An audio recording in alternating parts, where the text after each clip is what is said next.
మనం ప్రతిసారి చెప్పుకున్నట్టు దేవుని వాక్యము స్త్రీలకు ఎంతో ప్రాధాన్యత ఇచ్చే గ్రంథంగా మనం చూస్తున్నాం కదా. నిన్న విషయాలు చూస్తున్నాము. స్త్రీలకి ప్రాధాన్యత ఇవ్వబడుతుంది. పండిత రామపై కేవలం లూకాసు వార్త చదివినప్పుడు స్త్రీలకు ఎంత ప్రాధాన్యత ఇవ్వబడిందో ఆ గ్రంథాన్ని చదివినప్పుడు, ఆ చిన్న బుక్లెట్ ఆమె చదివినప్పుడు ఆమె చాలా సంతోషపడి ఏం చేస్తుందంటే, ఈ మద్దతు ఏంటో చాలా బాగుంది, నేను ఒక క్రైస్తవురాలు అయితే బాగుంది అని చెప్పేసి అనుకుంది. ఒక ఆశ ఆమెతో కలిగింది అనమాట. లూకాసు వార్త చదవడం ద్వారా తర్వాత రాబోయే సంవత్సరాల్లో ఆమె దేశం రక్షకులుగా కూడా అంగీకరించింది. కాబట్టి స్త్రీలని రకరకాలుగా దేవుడు వాడుకున్నాడు. కొందరు స్త్రీల గురించి మనం జ్ఞాపకం చేసుకుంటే యుద్ధం కోసం ఒక ఆమెను వాడుకున్నాడు. డెబోరాని యుద్ధానికి వాడుకున్నాడు కదా. శాంతి కోసం ఇద్దరు మనుషుల మధ్య శాంతిని నెలకొల్పడానికి ఒకటి వాడుకున్నారు. Abigail, very good. అబిగైల్ని శాంతి మధ్యలో శాంతి దావీదు సభకం చేసేసాడు కదా. ఎలాగే సమయానికి ఒక మగవాడిని కూడా పరిగెత్తుకుంటే సమాధానం పరిచినట్లు మనం చూస్తాం. ఊరందరికీ రక్షణ స్వార్థని ప్రకటించడానికి ఒక ఆమెని కోరుకున్నాడు. ఎవరిని? సంప్రయస్త్రీని ఎన్నుకున్నాడు. దాని తర్వాత యేసు ప్రభువుని ఈ లోకంలోకి రావాలంటే ఒక గర్భము కావాలి. ఎవరిని ఎన్నుకున్నాడు? మరియని ఎన్నుకున్నాడు. ఒక పెద్ద సైన్యాధిపతిని స్వస్థపరచడానికి, ఆయన నిజమైన దేవుని గురించి చెప్పడానికి ఒక చిన్న అమ్మాయిని ఆయన ఎన్నుకున్నాడు. కాబట్టి అన్ని రకాల ఏజ్ గ్రూప్ వాళ్ళు ఉన్నారు కదా. పెద్దవాళ్ళని ఎన్నుకున్నాడు, చిన్నవాళ్ళని ఎన్నుకున్నాడు. తర్వాత ఒక సీనియర్ బిలీవర్, అంటే చాలా ఎక్కువగా కాలంలో ప్రభువు ఎరిగిన ఒక బిలీవర్ ఆమె వెనక జారిపోయిన స్థితిలో ఉన్నప్పుడు ఒక జూనియర్ బిలీవర్ ని యేసు దేవుడు ఎన్నుకున్నాడు ఆమెను తీసుకురావడానికి. ఎవరు? నయోమి వెళ్ళిపోయింది కదా. సీనియర్ బిలీవర్, ఎంత బిలీవర్ అయినప్పటికీ కూడా ఆమెలో ఆ చేతుతనం అంతా పోయి మంచిగా పడడానికి ఎవరిని ఎన్నుకున్నాడు? అప్పుడే ప్రభువుని ఎరిగిన రూతుని ఎన్నుకున్నాడు.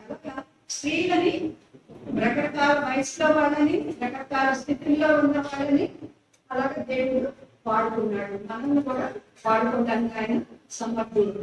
ఇప్పుడు మనం చూసుకోబోతున్నాము కొంతమంది పురుషులు, కొంతమంది మెన్ వాళ్ళు ఏం చేస్తారంటే ఒక ప్రాణం తీయడానికని వాళ్ళందరూ సంకల్పించారు. కొంతమంది స్త్రీలు కలిసి ఆ ప్రాణాన్ని కాపాడారు. మనకు బాగా తెలుసు. కొంతమంది పురుషులు ఒక ప్రాణం తీయడానికని రెడీ అయ్యారు. అయితే కొంతమంది స్త్రీలు వాళ్ళ ప్రయాస ద్వారా ప్రాణాన్ని రక్షించారు.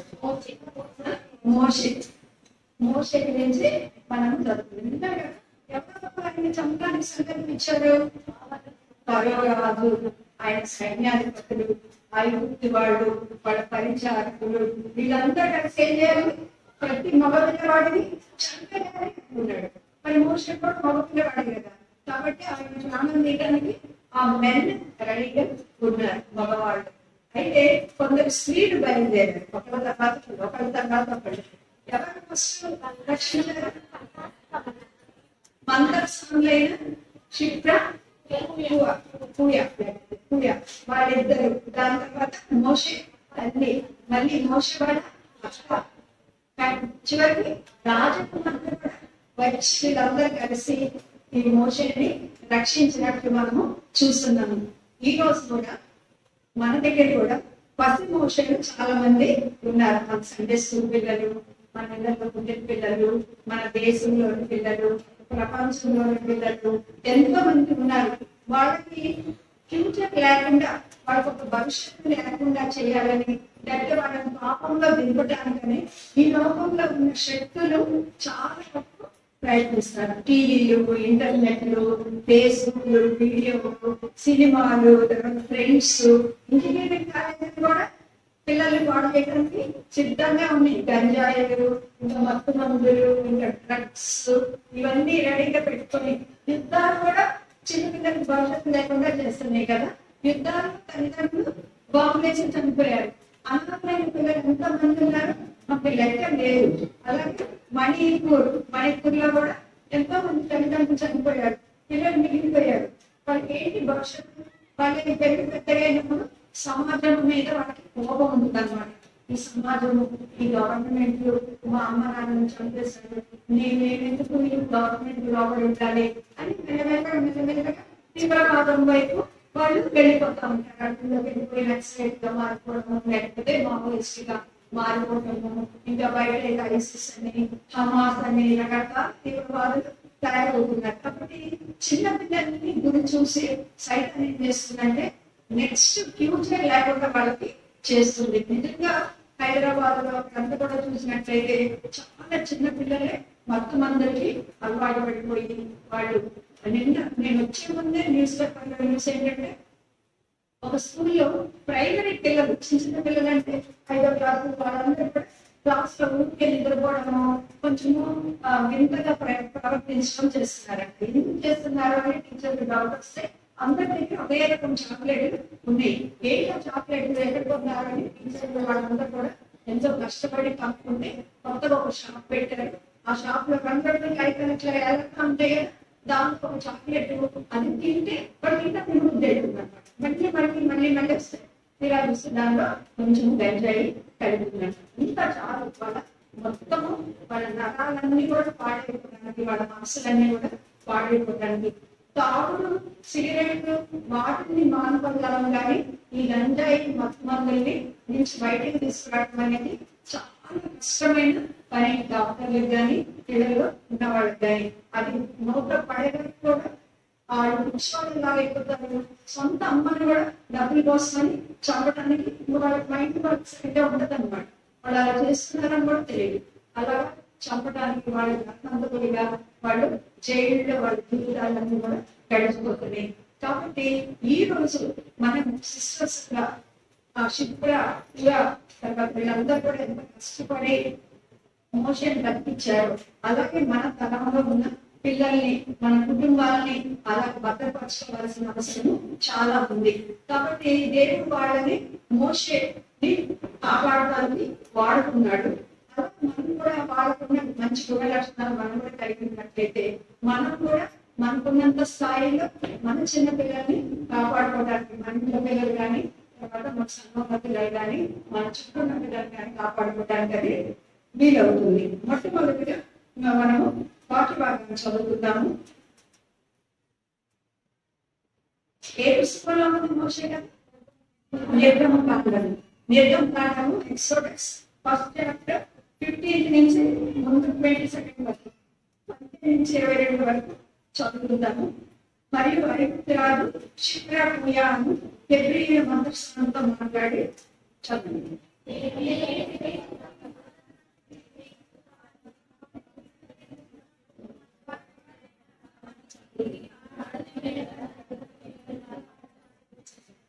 అయితే మంత్రస్థానంలో దేవునికి భయపడి ఐగుప్తురాజుతో ఆజ్ఞాపించినట్టు చేయగా మగ పిల్లలను బ్రతకనీయగా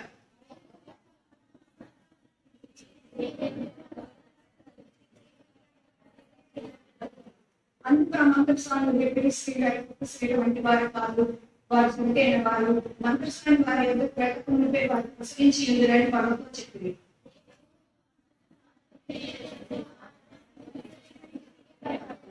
ఆ మంత్రస్థానం దేవునికి భయపడినందుకు ఆయన వారి వంశాభివృద్ధి కలుగ చేశాను.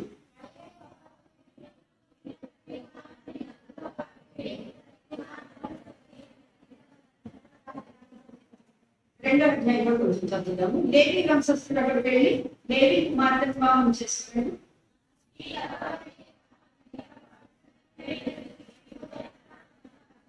తర్వాత ఆమె వారి దాచలేక వాళ్ళ కొట్టు ఒక జమ్ము పెట్టి తీసుకొని దాన్ని 7 మనము నీళ్ళు పూసి అందులో ఆ పిల్ల వాళ్ళని పెట్టి 7 ఉంటున్న జమ్ములో దాన్ని ఉంచగా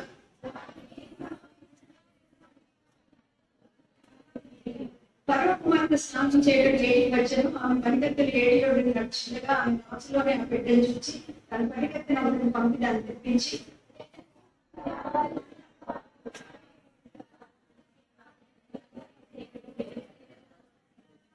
అప్పుడు వారిని పర్వ కుమార్తెతో నీ కొడుకు ఈ పిల్ల వాళ్ళని పెంచినట్టు నేను వెళ్ళి ఎవరి స్త్రీగా రాత్రి తీసుకొని వద్దునా అన్నాడు.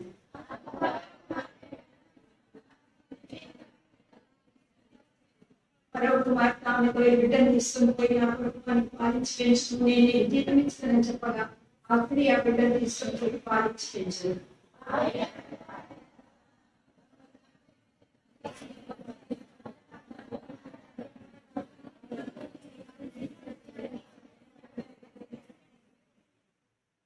దేవుని వాక్యాన్ని ఆస్వాదించిందాక ఇక్కడ మొట్టమొదటిగా మనం షిప్రా పూయ వాళ్ళిద్దరి గురించి చూద్దాము.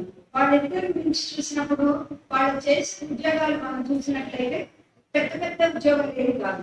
వాళ్ళకి డాక్టర్లు కాదు, నర్సింగ్ ఆఫీసర్స్ కాదు, లేకపోతే ఇంకా ఏదైనా ఎక్కడ పనిచేసే గొప్ప ఉద్యోగాలు లేరు. వాళ్ళు కేవలం వాళ్ళు మంత్రస్థానం లాగా ఉన్నారు. మంత్రస్థానం అవసరం ఎప్పుడు అవుతుంది? ఉంటేనే ఆయన తర్వాత మళ్ళీ వాళ్ళకి అవసరం రానే రాదు. అలా ఒక మామూలుగా ఒక చిన్న ఉద్యోగాన్ని చేసుకునే ఇద్దరు స్త్రీలు. ఆ ఇద్దరు స్త్రీలను దేవుడు ఏం చేశాడంటే ఏర్పరచుకున్నాడు. మోషే లాంటి వాళ్ళు ఇంకా చాలా మంది పుట్టబోతున్నారు. వాళ్ళందరినీ రక్షించడానికి రాజుగారు ఏం చేశారు? ఆ షిప్రాని పూయాన్ని వాళ్ళని పిలిచాడు. మీరు వెళ్ళి మీరు అక్కడికి వెళ్ళి ప్రాంతం చేస్తారు కదా, చూడండి, మీరు చాలా జాగ్రత్తగా చూడండి. మీరు ఏం చేస్తారంటే ఒకవేళ ఆడపిల్ల అయితే ఇట్స్ ఓకే, బతకనివ్వండి. మగ పిల్లవాడైతే రేపు నాకు పోటీ అవుతాడేమో, కాబట్టి మగ పిల్లవాడిని చంపేయాలి. ఎలా చంపాలి? చాలా కుట్రపూరితంగా అనమాట. డెలివరీ అయ్యేటప్పుడు ఏదో రకంగా ఆ బిడ్డ బయటకు వస్తుంటేనే ఆ మగ బిడ్డని తెలియగానే మీరు ఏదో ఒకటి చేసేసి తల్లికి కూడా తెలియకుండా, ఇంకా చాలా మంది నాన్నమ్మ ఎవరో ఉంటారు కదా అమ్మమ్మలు, వాళ్ళకి కూడా తెలియకుండా పీఠం మీద బిడ్డను మీరు చంపేయాలి అని చెప్పేసి ఒక ఆజ్ఞ ఇస్తున్నాడు. అయితే వాళ్ళు ఏం చేస్తారంటే అలా వాళ్ళు చేయలేదు. ఆ ఇద్దరు పేరుకి అర్థాలు కూడా ఉన్నాయి. క్షిప్రం అంటే అర్థం ఏంటంటే బ్యూటిఫుల్, బ్యూటిఫుల్ అంటే అందమైన అని అర్థం అన్నమాట. తర్వాత పూయా కూడా అర్థం ఉంది, అది అద్భుతమైన, స్ప్లెండిడ్ అంటారు కదా, చాలా బాగుంది అనుకోండి, బ్యూటిఫుల్ గా ఉంది అంటారు. ఇంకా చాలా చాలా బాగుంది, స్ప్లెండిడ్ అంటారు, అంటే అత్యంత అద్భుతంగా ఉంది అని చెప్పడానికి ఆ మాట చేస్తారు అనమాట. సూపర్ డిగ్రీ అంటారు కదా, అలాగనమాట. కాబట్టి వీళ్ళిద్దరికి పేర్లు, ఒకరి పేరేమో అందమైన, ఒకరి పేరేమో అద్భుతమైన. నిజంగానే వాళ్ళ పేరు తగినట్టుగానే వాళ్ళు ఉన్నారు. వాళ్ళ జీవితాలు అలాగా ఉన్నాయి అనమాట. వాళ్ళు చూడటానికి ఎలా ఉంటారో మనకు తెలియదు, అయినప్పటికీ కూడా వాళ్ళ మాటలు లేకపోతే వాళ్ళ ప్రవర్తన ఎంతో అందంగా అద్భుతంగా ఉంది. కాబట్టి మన ప్రవర్తన కూడా ఇద్దరు చూసినప్పుడు ఇలా క్షిప్రాలాగా పూయాలాగా ఉండాలి. చాలా మంది పెట్టుకుంటారు క్షిప్రా పూయా పేరు పెట్టుకోరు, ఇస్రాయేలు ఈ పేరే మార్చి సలోమి ఇదే పెట్టుకుంటా ఉంటారు. కానీ నిజంగా వీళ్ళు బైబిల్లో ఎంతో గొప్ప స్త్రీలుగా వాళ్ళు ఉన్నారు. క్షిప్రా అండ్ పూయా వాళ్ళ జీవితాలు కూడా అలాగే ఉన్నాయి. సరే, వాళ్ళ గురించి ఏం రాయబడింది? ఒకటే మాట వాళ్ళ గురించి రాయబడింది. వాళ్ళు ఏం చేశారంటే ఆ ఎప్పుడు వచ్చింది ఆ మంత్రస్థానం దేవునికి భయపడి నలుగున. ఓన్లీ వన్ థింగ్ అనమాట. రాజుగారికి వ్యతిరేకంగా రాజుగారు చెప్పిన పని చేయకుండా వాళ్ళు ఉన్నారు అంటే వాళ్ళకి చాలా ధైర్యం కావాలి. ఎందుకు ఆ ధైర్యం ఎలా వచ్చిందంటే వాళ్ళు దేవుడికి భయపడ్డారు కాబట్టి రాజుగారికి భయపడ్డారు. నేను ఇలాంటి పాపకార్యం మేము చేయకూడదు, ఎందుకంటే ఈ ప్రజలు వేరైన ప్రజలు, మా ప్రజలు లాంటి ప్రజలు కాదు, వీళ్ళలో ఏదో శక్తి ఉంది, వీళ్ళు మా దేశాన్ని, వీళ్ళ పూర్వీకుడైన యోసేపు మా దేశం పరుగులో ఉన్నప్పుడు మమ్మల్ని అందరినీ కూడా కాపాడి మాకు ప్రతిపక్ష పెట్టాడు, మంచి సలహా ఇచ్చి, అలాంటి దేవుని జనాన్ని మేము ఎలా చెప్తాము అని వాళ్ళు ఆలోచనతో ఏం చేశారంటే వాళ్ళు దేవునికి భయపడ్డారంట. అందుకని దేవుడు వాళ్ళకి మేలు చేశాడు అన్నమాట రాయబడి. నిజంగా భయపడకూడదు అని దేవుడు ప్రతిరోజు వాగ్దానంగానే అందరూ దేవుని శాపం మనకు చెప్తా ఉంటారు కదా. కానీ దేవునికి భయపడండి అన్న మాట కూడా ఉంది. ద్వితీయోపదేశకాండంలో మనం చూసినట్లయితే దేవునికి భయపడుడి అని ఒక ఆజ్ఞలాగా 12వ వచనంలో మీరు మీ దేవునికి ఏదైనా మీరు మీ దేవునికి భయపడగలను అనే మాట ఉందన్నమాట. కాబట్టి దేవుని దగ్గర భయం లేని మాటలు, ఎదిరించే మాటలు, దేవుని ఎదుర్కొనే మాటలు, లేకపోతే దేవుని గురించి నిష్ఠానుసారంగా మాట్లాడటానికి మనకు తాగుతు లేదు, మనం అలాగా మాట్లాడుతుంది. యేసు ప్రభువు ఈ లోకంలో జీవించినప్పుడు మత్తయి సువార్త 10వ అధ్యాయము 28వ వచనంలో మీరు దేవునికి మిక్కిలి భయపడుడి అని చెప్తాడు. ఎందుకు చెప్తాడంటే లోకస్తులు చాలా మంది భయపడుతున్నారు. లోకస్తులు ఏమన్నా చేయగలిగితే మన శరీరాన్ని చేస్తారు, మన ప్రాణం తీస్తారు, లేకపోతే జైల్లో పెడతారు, మన మీద అవమానిస్తారు, చంపిన తర్వాత వాళ్ళని ఏం చేయలేరు. కానీ దేవుడికి ఎందుకు భయపడాలంటే చంపిన తర్వాత ప్రాణమును ఆత్మను దేవుని కూడా నరకములో పడద్రోయ శక్తి గల దేవునికి భయపడాలి. ఈ లోకంలో ఎండా లేదు కదా మనకి, తర్వాత పరలోక రాజ్యం కూడా ఉంది. అక్కడ దేవుని దగ్గర మనం నిలబడాలి అంటే దేవునికి మనము భయపడాలి. నరకము అగ్ని ఉండము దాని నుంచి తప్పించుకోవాలంటే దేవునికి భయపడి దేవుని మాట వినాలి. నా దగ్గర ఒక పెన్సిల్ ఉంది, వాళ్ళు అమెరికా పెన్సిల్ తెచ్చుకున్నాను. ఈ పెన్సిల్ చూస్తున్నారు కదా, ఈ పెన్సిల్ లో ఒక సంగతి ఉంది. దీని మీద కొన్ని రంగులు ఉన్నాయి, కనిపిస్తున్నాయి కదా, కొన్ని రంగులు ఉన్నాయి. ఇక్కడ నలుపు రంగు ఉంది ఫస్ట్, ఈ లాస్ట్ లో ఉంది అంటే గోల్డెన్ కలర్. ఈ నలుపు రంగుని మన పాపం, మన హృదయము ఇలా ఉంది. ఈ పాప హృదయంతో మనకి ఇక్కడ ఎల్లో కలర్ అంటే గోల్డెన్ కలర్ పరలోకము, యేసు ప్రభు ఉండే ప్రదేశము. ఈ ప్రదేశానికి మనము రాలేదు. మనకి యేసు ప్రభుకి పరలోకానికి మనకి చాలా భేదం ఉంది. ఎందుకంటే పరలోకంలో యేసు ప్రభు ఉన్నాడు, దేవుడు ఉన్నాడు, ఆయన పరిశుద్ధుడు, ఏ పాపము చేయలేదు, పాపాన్ని చూడలేనంత తన దృష్టి ఆయనకి ఉంది. కాబట్టి ఆయన్ని రీచ్ అవ్వలేదు. అయితే దేవుడు మనల్ని ప్రేమిస్తున్నాడు. మనం ఇలాగ నరకంలో ఉండి ఈ నల్లటి పాప స్థితిలో ఉండి ఇలా నరకానికి వెళ్ళిపోవడం దేవునికి ఇష్టం లేదు. అందుకని ఏం చేశాడంటే యేసు ప్రభువుని ఈ లోకానికి పంపించాడు. రెడ్ కలర్ చూస్తున్నారు కదా, రెడ్ కలర్ అది యేసు ప్రభు చిందించిన నిర్దోషమైన రక్తాన్ని చూపిస్తుంది. కాబట్టి యేసు ప్రభు మన కొరకు శిలువ మీద చనిపోయాడు. ఎవరైతే ఒక్క నిమిషం పాటు వస్తూనే ప్రభువా నేను పాపిని, నాకు శిక్ష అవసరము, అయితే నువ్వు నా బదులు చనిపోయావని ఎవరైతే అంటారో వాళ్ళ పాపాలు యేసు ఈ రక్తంతో కడిగి ఈ నలుపు రంగు అంతా తీసేసి మనకి తెలుపు రంగుగా మనల్ని చేస్తాడు. మన హృదయం అంతా కూడా తెల్లగా చేస్తాడు. ఇంకా నలుపు పాపమేలంతా కూడా క్షమించి వీటి వెనుక పడేసుకుంటాడు. తర్వాత అలాగే ఉన్న తర్వాత మనం ఏం చేయాలంటే ఇక్కడ బ్లూ కలర్ కనిపిస్తుంది కదా, వాక్యానికి లోబడి బ్యాప్టిజం తీసుకోవాలి. బ్యాప్టిజం తీసుకున్న తర్వాత మనం యేసు ప్రభువులో గ్రీన్ కలర్ కనిపిస్తుంది కదా, గ్రీన్ కలర్ మనకి రోడ్డు మీద ఏం కనిపిస్తున్నాయి, చెట్లు కనిపిస్తున్నాయి. చెట్టు ఎప్పుడు ఎదుగుతానే ఉంటుంది. మీరు కట్ చేయండి, మళ్ళీ కొంచెం వర్షం పడగానే మళ్ళీ పుట్టుకొస్తా ఉంటుంది కదా, గడ్డి అంతా పీకేస్తాము, మళ్ళీ కొంచెం వర్షం పడగానే లోపల నుంచి గడ్డి మొలుసుకొస్తా ఉంది. ఎప్పుడు ఎదుగుతా ఉంది. అలాగే యేసు ప్రభువులో మనం ఎదుగుతా ఉన్నప్పుడు ఏసే దగ్గర రాకట్లో మనం యేసు ప్రభు దగ్గరికి వెళ్తాం. ఈ కలర్స్ మీరు ఎప్పుడైనా ఇలాంటి చీర కట్టుకున్నప్పుడు, డ్రెస్సెస్ అనేది వేసుకున్నప్పుడు ఎప్పుడు జ్ఞాపకం చేస్తారు. వైట్ కలర్ చూసినప్పుడు ఓ యేసు ప్రభు నా పాపాలన్నీ కడిగినని ఇలా చేశాడు. రెడ్ కలర్ చూసినప్పుడు యేసు ప్రభు రక్తం నన్ను కడిగి యేసు ప్రభు నన్ను నా కోసం చనిపోయాడు. గ్రీన్ కలర్ చూసినప్పుడు మనము ఎదగాలి, యేసు ప్రభు మనం కూడా మారాలి అని అర్థం చేసుకోవాలి. బ్లూ కలర్ చూసినప్పుడు నేను బ్యాప్టిజం తీసుకున్న వాళ్ళు నేను యేసు ప్రభు ఆజ్ఞకు లోబడ్డాను అని అనుకోవాలి.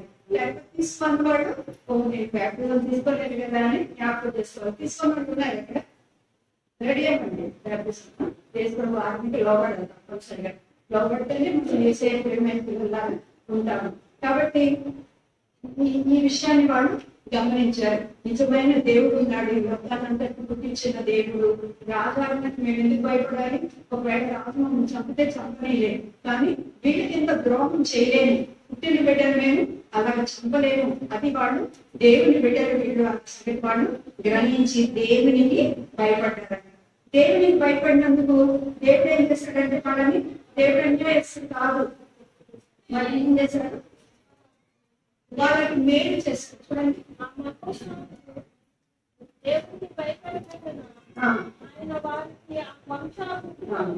ఎంత మంచి మాట రాశారు కదా. దేవుడికి భయపడినందుకు కదా వాళ్ళని కూడా దేవుడు ఆశీర్వదించాడు. వాళ్ళకి వంశాభివృద్ధి కలుగు చేశాడు. పాత నిబంధన టైంలో అంతా కూడా ఎక్కువ మంది పిల్లలు ఉంటే వంశం బాగా అభివృద్ధి చెందుతుంటే అది దేవుని ఆశీర్వాదం అని వాళ్ళు నమ్మేవాళ్ళు.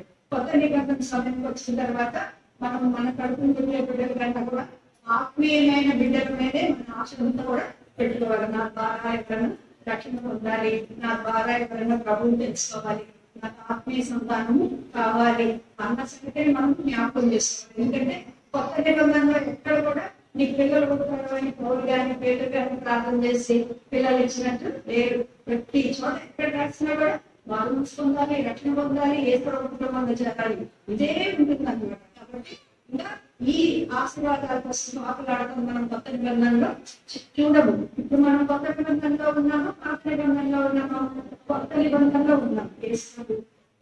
కాబట్టి మనకు కూడా అలాంటి ఆశ ఉండాలి. నా ఇల్లు కట్టుకోవాలి, మా పిల్లలు కావాలి, మా పిల్లలు పెళ్లి కావాలి, నాకు పర్మనెంట్ జాబ్ కావాలి, అవన్నీ కొంచెం పక్కన వెళ్ళి నా ద్వారా ఎవరైనా రక్షణ పొందాలి, నేను ఆత్మీయంగా ఎదగాలి, ఏం చేస్తున్నాడు కలుసుకోవాలి అన్న ఆశ ఎక్కువ మనకి ఉండాలి అన్నమాట. కాబట్టి వాళ్ళు పేరుకి భయపడినందుకు దేవుడు ఏం చేశాడంటే వాళ్ళకి మేలు కలుగజేశాడు. వాళ్ళ సంగతి ఉంది, వంశాభివృద్ధిని కూడా కలుగజేశాడు. కాబట్టి ఇక్కడ వీళ్ళని గురించి చూస్తున్నాం కదా. ఒకవేళ మోషే తండ్రి డెలివరీ అయినప్పుడు కూడా ఫీల్ ఏమన్నా వచ్చిండొచ్చు కదా. ఇక్కడ ఒక బిడ్డ పుట్టినప్పుడు ఆ బిడ్డని వాళ్ళు బ్రతకడానికి వాళ్ళు అవకాశం ఇస్తున్న సంగతిని మనం ఇక్కడ చూస్తున్నాం.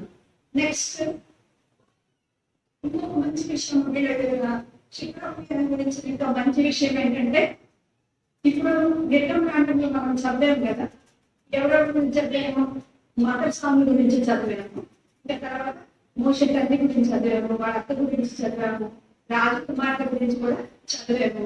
ఎవరి పేరు రాశారా? మోషే తండ్రి పేరు రాశారు ఇక్కడ రాయల. తర్వాత మోషే అక్క పేరు రాశారు ఇక్కడ రాయలేదు. రాజకుమార్తె పేరు రాశారా?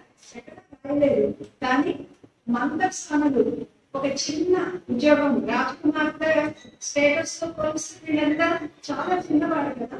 పరిశుద్ధాత్మ చేశాడంటే ఇది రాసేటప్పుడు మోషే చెప్పాడు, నువ్వు వాళ్ళ పేరు రాయి, నేను వాళ్ళ మూలంగానే బతికే ఉంది ఇక్కడ. కాబట్టి శిప్ర పూయ ఇద్దరు పేరు కూడా రాయబడింది అన్నమాట. మన పేరు కూడా రాయబడింది. మన పేరు కొందరు అడుగుతారు కానీ మర్చిపోతారు కదా, చాలాసార్లు మర్చిపోతాం. కొన్నిసార్లు మన రోడ్డు పెట్టుకో కొన్నిసార్లు గట్టిగా. అయితే ఈ పేరు ఎలాగ రాయబడినాయో మన పేరు కూడా జీవ గ్రంథంలో రాయబడింది. అది ముఖ్యమైన సంగతి. పరలోకంలో జీవ గ్రంథంలో ఎవరి పేరు రాయబడలేదు వాళ్ళందరూ నరకానికి వెళ్తారు అని ఉంది. అంటే జీవ గ్రంథంలో కనుక మన పేరు ఉంటే మనం పరలోక రాజ్యానికి వెళ్తాము అని. కాబట్టి దేవుడు ఏం చేశాడంటే జీవ గ్రంథంలో మన పేరు రాసించాడు. మలాఖీలో కూడా మాట ఉంటుంది కదా, 3వ అధ్యాయంలో 10వ వచనం నుంచి చూసినట్లయితే దేవుని అని భయభక్తులు వారు మాట్లాడుకుంటుంటే దేవుడు చెవియకి ఆలకిస్తున్నాడట. అంతేకాకుండా వాళ్ళ పేరు జ్ఞాపకార్థంగా ఒక గ్రంథంలో రాయబడినది అని. కాబట్టి ఈ రోజు ప్రశ్న చిత్రపోయారు మనల్ని అడుగుతున్నారు, మా పేరు అయితే రాయబడింది, మీ పేరు రాయబడ్డా, మీ పేరు జీవ గ్రంథంలో ఉంది అని చెప్పగలను. నేనైతే చెప్పగలను, ఎందుకంటే నేను దాదాపు 50 సంవత్సరాల క్రితము నేను చిన్న దానిలో ఉన్నప్పుడు కాలేజీలో చదువుకుంటున్న రోజుల్లో యేసు ప్రభువుని అంగీకరించాను నా హృదయంలో. తర్వాత చాలా మార్పులన్నీ వచ్చి చదువు అయిపోయింది, మళ్ళీ తర్వాత జాబ్ చేశాను, మ్యారేజ్ అయింది, పిల్లలు పుట్టారు, ఎన్నో ఆపరేషన్స్ అయినాయి, ఎన్నో విషయాలు జరిగినాయి. తర్వాత పిల్లలు పెద్దలు అయ్యారు, వాళ్ళ పిల్లలు మళ్ళీ వాళ్ళ పిల్లలు పుట్టారు. ఇదంతా కూడా నడుస్తూనే ఉంది. కానీ హృదయంలో నాకున్న రక్షణ కార్యం అయితే అలాగే ఉంది. నా పేరు జీవ గ్రంథంలో ఉన్నారన్న అనిశ్చత ఉందన్నమాట. కాబట్టి అది చాలా ముఖ్యమైన విషయం. జీవ గ్రంథంలో మన పేర్లు రాయబడి. తర్వాత వాళ్ళ తల్లిని గురించి మనము చూస్తున్నాము. ఇక 2వ అధ్యాయంలో తల్లిని గురించి పేరైతే రాయలేదు, ఒక స్త్రీ అని ఉంది అంతే, జస్ట్ ఉమెన్ అని రాశారనమాట. ఆమె మేరీ కుమార్తె పాత్రలో కూడా రాశారు. ఇప్పుడు గర్భవతి అయింది, 2వ అధ్యాయం 1వ వచనంలో కుమారుని కనింది. కనిన తర్వాత మరి ఈమె పేరు ఎక్కడ రాశారో తెలుసు, వంశవళి రాసినప్పుడు ఎక్సోడస్ నిర్గమకాండంలోని 6వ అధ్యాయం 20వ వచనంలో రాశారు. మీరు దాన్ని రాసి పెట్టుకోండి, తర్వాత చెప్పుకోండి. నిర్గమకాండం 6:20లో ఆమెకి పిల్లల గురించి రాశారు. అంతేకాకుండా సంఖ్యాకాండంలో కూడా మళ్ళీ రాశారు. 26వ అధ్యాయం 59వ వచనంలో కూడా రాయబడింది. అయితే ఈమె పుట్టినప్పటి నుంచి గర్భవతిగా ఉన్నప్పుడే ఎంతో టెన్షన్ కూడా పడి ఉండొచ్చు. ఎవరో ఒకవేళ మగ పిల్లలు పుడితే ఏమవుతుంది, ఆమె ఇద్దరు పిల్లలు ఉన్నారు, ఎవరు ఉన్నారు,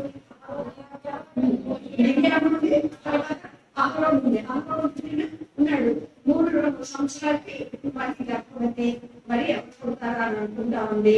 అనుకున్నట్లే కుమారుడు జన్మించాడు. అయితే ఇప్పుడు రాజుగారు ఆర్డర్ మార్చాడు, మీకెంత మగ పిల్లలు పుడితే మీరే తీసుకెళ్ళి నైన్ దగ్గర పడవేయాలి అని. పడవేస్తున్నారా లేదో చూడటానికి ఇంటింటికి వచ్చి సైనికులు తనిఖీ చేస్తున్నారేమో. ఇక్కడ అదే చూస్తున్నాం కదా, ఆమె ఎంతో భయపడుతుంది. ఆ బిడ్డను ఎలా దాచిపెట్టాలి, ఎవరి అబ్బాయిని ఇది మనకి దాచిపెట్టాలి అని ఆమె ఆలోచిస్తూ ఉంది. అప్పుడు ఒక మాట రాశారు. ఏమి రాశారంటే, ఆ స్త్రీ గర్భవతి కుమారుని వాడు సుందరుడై ఉండుట చూచి, సుందరుడై ఉండుట చూచి అన్న మాట చూస్తున్నాం. ఇంగ్లీష్ బైబిల్లోనైతే బ్యూటిఫుల్ అండ్ గుడ్లీ అన్నమాట రాయబడింది అనమాట. సుందరుడు అంటే మంచి ముక్కు ఉంది, తెల్లగున్నాడు, ఇంత పెద్ద పెద్ద కళ్ళు ఉన్నాయి, రోజీ లిప్స్ అన్న పాట పాడుతూ ఉంటారు కదా, రోజీ లిప్స్ అదిగా చూస్తుంది. ఆమె చూస్తుంది ఆ బాబుని, పుట్టిన బాబు చూస్తా ఉంటుంటే ఆ బాబులో మామూలు పుట్టగానే ఏమనుకుంటారు, అందరు వచ్చి పోలిగా చూస్తూ ఉంటారు కదా, ఎందుకున్నాడు అబ్బా నవ్వుతున్నాడు, కలర్ బాగా వచ్చిందిలే, లేకపోతే చూస్తే ఏది వచ్చింది అని ఎంతసేపు పోలికలు చూస్తూ ఉంటాము. ఈమె ఆ కుమారుడిని ఎటువంటి కూడా చూస్తూ ఉంటుంటే ఆమెకి ఈ అబ్బాయి ఎలా కనిపిస్తున్నాడంటే పెరిగి పెద్దవాడి ఒక కట్ట తీసుకొని ఒక లీడర్ లాగా ముందు పెడుతున్నట్లు, తర్వాత ఇశ్రాయేలీలందరూ కూడా ఇక్కడి నుంచి వెళ్ళిపోతున్నట్లు. ఎందుకంటే ఆమె హృదయం ఎంతో గాయపడి ఉంది. చిన్న పిల్లలు ఇక పక్కన ఆ ఇంట్లో ఈ ఇంట్లో అందరి కలిపి ఏడుస్తున్నారు. ఇంకా 400 సంవత్సరాలు మీరు బానిసత్వంలో ఉంటారన్నాడు. ఆ బానిసత్వం టైం వెళ్ళిపోతుంది, మాకు ఎప్పుడు విడుదల, మేము విడుదల ఉంటారంటే మాకు మీరే కావాలి కదా, మనం ఉపయోగాన్ని ప్రార్థన చేస్తా ఉందేమో. కాబట్టి ఆ బాబుని చూసినప్పుడు వీడు చనిపోకూడదు, వీడు సుందరుడు అన్నమాట బైబిల్లో 3 సార్లు రాశాడు. సుందరుడు అంటే మంచి రూపురేఖలని కాదు, దానికి సరి అయిన వాడు అన్న అర్థం కూడా ఉందన్నమాట. ఇంకెక్కడుంది సుందరుడే చూచి అనేది అపోస్తలుల కార్యాలకు 7వ అధ్యాయం 20వ వచనంలో కూడా ఇక్కడ స్టెఫెన్ చేసే ప్రసంగంలో మోషే గురించి రాస్తా కరెక్ట్గా ఈ మాట వాడతాడు అనమాట. ఆ అబ్బాయి దివ్య సుందరుడే చూచి అని. తర్వాత ఎక్సీడింగ్లీ ప్రేమ్ అని ఇంగ్లీష్ బైబిల్లో ఉంది, దివ్య సుందరుడే చూచి అని. తర్వాత ఫిబ్రవరి 11వ అధ్యాయం 23వ వచనంలో కూడా మళ్ళీ ఇదే మాట రాశారు, ఆ శిశువు సుందరుడై ఉండిగా చూచి అని రాయబడింది. దానికి ఇంగ్లీష్ బైబిల్లో కూడా నేను ఎందుకు చెప్తున్నానంటే అక్కడ ప్రాపర్ చైల్డ్ అని పడింది. ప్రాపర్ చైల్డ్ అని, ప్రాపర్ అంటే ఏంటి, సరైన వాడు అనమాట. అంటే నీ బాబుని చూస్తున్నప్పుడు ఆమె వీడు సరైన వాడు, మమ్మల్ని దాసత్వం గురించి, మామూలు దాసత్వం కాదది, చాలా కఠినమైన దాసత్వం. ఈ దాసత్వం నుంచి అబ్బాయి మమ్మల్ని విడిపిస్తాడు, మమ్మల్ని తీసుకెళ్తాడు అన్న ఆశతో అబ్బాయి వైపు చూస్తుంది. 3 నెలలు దాచిపెడుతుంది పాపము. ఇంకా వాడిని అదుపు చేయకుండా ఎక్కకుండా ఎన్ని ప్రయత్నాలు చేయాలో ఇటువైపు సైనికులు వస్తుంటే ఇటు ఎత్తుకొని ఇటు పరిగెత్తుతుంది, మతాలను దొరుకుతుంది, మళ్ళీ అటు పరిగెత్తుతుంది, ఇటు పరిగెత్తుతుంది, వాళ్ళు సైనికులు వస్తుంటే మళ్ళీ ఇటు వస్తుంది. దానికి పిల్లలు కూడా ఒకవేళ వాళ్ళు సహకరిస్తున్నారేమో. అయితే ఇప్పుడు ఏమైపోయిందంటే 3 నెలలు అయిపోయిన తర్వాత పాపం మొదలు పెడుతున్నాడు. మామ అనే అరుసనే ఉంటారు కదా పిల్లలు, చెడు మెట్లాడిపోతాడు, అది లాగుతాడు, ఏదో చేయడం ఉంటాడు కదా. ఇప్పుడు దాచడం చాలా కష్టమైంది. పిల్లోడు గొంతు పెంచి ఏడుస్తాడు, ఇంకా ఇవన్నీ కూడా జరుగుతూ ఉన్నప్పుడు ఆమె ఏం చేస్తుందంటే విశ్వాసంతో కొన్ని పనులు చేసింది. ఆమె ఇక్కడ ఒక్క లైన్ లో ముగించేశారు. 3వ వచనంలో తర్వాత ఆమె మనం దాచలేక వారి వరకు ఒక జమ్ము పెట్ట తీసుకొని ఏమేమి చేస్తుందో అవన్నీ కూడా ఒక్క వచనంలో రాసేసి క్లోజ్ చేసేసారు. కానీ పరిశుద్ధాత్మ దేవుడు ఫిబ్రవరి 11వ అధ్యాయంలో కొంచెం వివరంగా రాశాడు అనమాట. ఏం చేసిందో చూద్దాం. ఫిబ్రవరి 11వ అధ్యాయంలో ఎవరి గురించి ఉంటున్నాము? ఫిబ్రవరి 11వ అధ్యాయంలో వెరీ గుడ్, విశ్వాస వీరుల పట్టి ఉంది. ఇది కూడా తీసుకుబడితే బాగుండేది. విశ్వాస వీరుల పట్టి అక్కడ అంతా కూడా ఉంది. మోస్ట్లీ మెన్ గురించే రాశాడు, పురుషుల గురించే రాశాడు, కానీ ఒకరిద్దరు స్త్రీల గురించి కూడా రాశాడు. ఆ ఒక ఇద్దరు స్త్రీల్లో మోషే తల్లి కూడా ఉంది. మోషే తల్లిదండ్రులు అని రాసినప్పుడు ఏం చేశారంటే ఇక్కడ ఆ తల్లి ఏం చేస్తుందంటే విశ్వాసం, ఆమె యొక్క విశ్వాసం గురించి రాశారు. 23వ వచనంలో మోషే పుట్టినప్పుడు అతని తల్లిదండ్రులు ఆ శిశువు సుందరుడే ముందే అనుకున్నాం కదా, శిశు సుందరుడు అని 3 చోట్ల రాయబడింది. మామూలుగా రూపురేఖల గురించి అంత రాయాల్సిన అవసరం లేదు. కాబట్టి సుందరుడు అంటే సరైన వాడు అని అర్థం అనమాట. చూచి విశ్వాసం బట్టి ఏం చేసిందో చూస్తున్నాం. మొట్టమొదటిగా ఆమె ఏం చేసిందంటే చూచింది. ఇందాక చెప్పాను కదా, బిడ్డలు ఎత్తుకున్నప్పుడు ఆ బిడ్డ అయితే చూస్తా ఉందంటే ఆ శిశువు సరైన శిశువులాగా ఒక లీడర్ లాగా ఆమెకి కనిపిస్తా ఉన్నాడు. మేమందరం బయటకు వెళ్తాం అని విశ్వాసంతో ఆమె చూచింది. కాబట్టి మనం కూడా వెళ్ళి చూపుని బట్టి తీర్పు తీర్చగా విశ్వాసం బట్టి చూడాలని ఉంది కదా. కాబట్టి మనం పరలోకం చూసామా, యేసుప్రభువుని చూసామా, లేకపోతే నరకాన్ని చూసామా? పరలోక రాజ్యంలో ఇంకా ఏమేమి మనం ఏం చూడలేదు కదా, కానీ విశ్వాసంతో చూస్తున్నాం. కాబట్టి ఆ విశ్వాసం మనకి అవసరం. చాలా మంది విశ్వాసం చూడటం అంటే వాళ్ళు ఏం చేస్తారంటే గేదెలకు పోయింది అనుకోండి, ఆ ప్రార్థన చేసే వాళ్ళు దగ్గరికి వెళ్తారు. వాళ్ళు ప్రేయర్ చేస్తే మేము విశ్వాసంతో చూస్తున్నాము, ఆ గేదె అక్కడ ఉంది ఇక్కడ ఉంది అంటే వెళ్ళి తెచ్చుకుంటా ఉంటారు. లేకపోతే కొందరు కొన్ని బోధన చేసే వాళ్ళు కూడా ఉంటారు. వాళ్ళు ఏం చేస్తారంటే నువ్వేమన్నా కొనుక్కోవాలనుకో, నీళ్లు కొనుక్కోవాలనుకుంటున్నాము, లేకపోతే ఒక కారు కొనుక్కోవాలనుకుంటే మీరు ఏం చేయాలంటే కట్టు పుస్తకం ప్రేర్ చేసి నాకు పచ్చడి కారు కావాలి, లేకపోతే అది మోడల్ కారు ఉండాలి, దీని వెనకాల ఇన్ని సీట్లు ఉండాలి అని విశ్వాసంగా చూడాలి. చూస్తే మీకు ఏ కాలానికే ఇస్తాడని ఈ బోధనకు చాలా మంది దిగారు. నాకు ఎట్లా తెలుసు అంటే నాకు ఒకసారి బుక్ ఇచ్చి ఇంగ్లీష్ లో దాన్ని ఈ రాత్రిలోకి తర్జుమా చేసి నేను అడిగాను. నేను తర్జుమా చేశాను అనమాట. ఆ తర్వాత మిషనరీస్ వచ్చి మీటింగ్ పెట్టినప్పుడు అప్పుడు నేను చదివాను. ఇదంతా కూడా ధ్యానించాలి, ఎవరెవరో వాళ్ళు ఇలాంటివన్నీ కూడా చెప్తున్నారు. విశ్వాసంతో చూడాలి, మన భార్య పాల్గొనాలనుకుంది, ఈ విశ్వాసంతో మేము ఈ కళ కావాలనుకున్నాము, ఎందుకు ఉండాలనుకున్నాము, మీ సీట్లు ఉండాలనుకున్నాము, దేవుడు విశ్వాసంతో ఇచ్చారు. అది కాదు మనకు కావాల్సింది. ఈ కారు ఇవన్నీ ఒక రోజు వదిలిపెట్టుకోవాల్సిందే.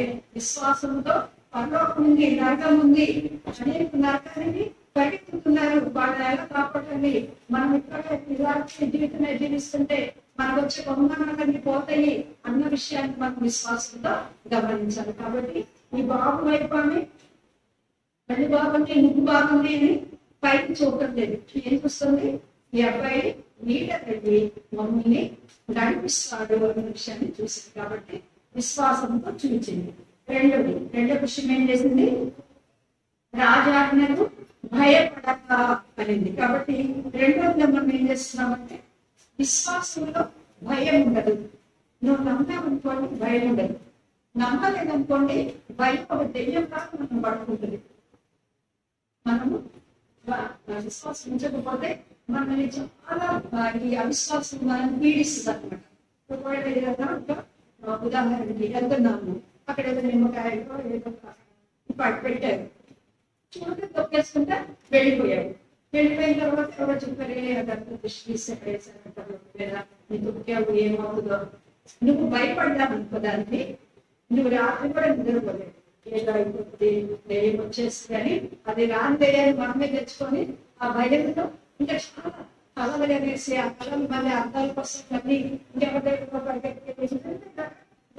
ఆ భయం ఏం చేస్తుందంటే అమ్మో నేను నొక్కాను, ఇంకేమో అవుతుంది, ఏదో అవుతుంది, లేకపోతే మేము బయలుదేరినప్పుడు ఎవరు తిన్నారు కాబట్టి ఇది ఇట్లాగే అయిపోతుంది, లేకపోతే పిల్లలు వచ్చింది. ఇట్లాంటి మూఢనమ్మకాలు మనం నమ్మామంటే ఆ మూఢనమ్మకాలే మన విశ్వాసం నుంచి పతనానికి అది దారితీస్తాయి.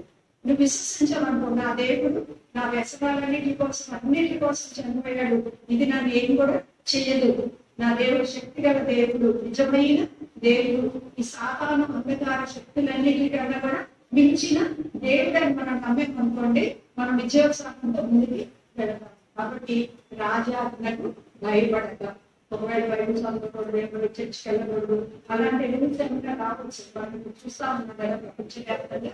మణిపూర్లో ఏమేమి జరిగినాయో చూస్తున్నాం. చర్చలన్నీ కూలగొట్టేశారు, ఇంటర్ని కూలగొట్టేశారు.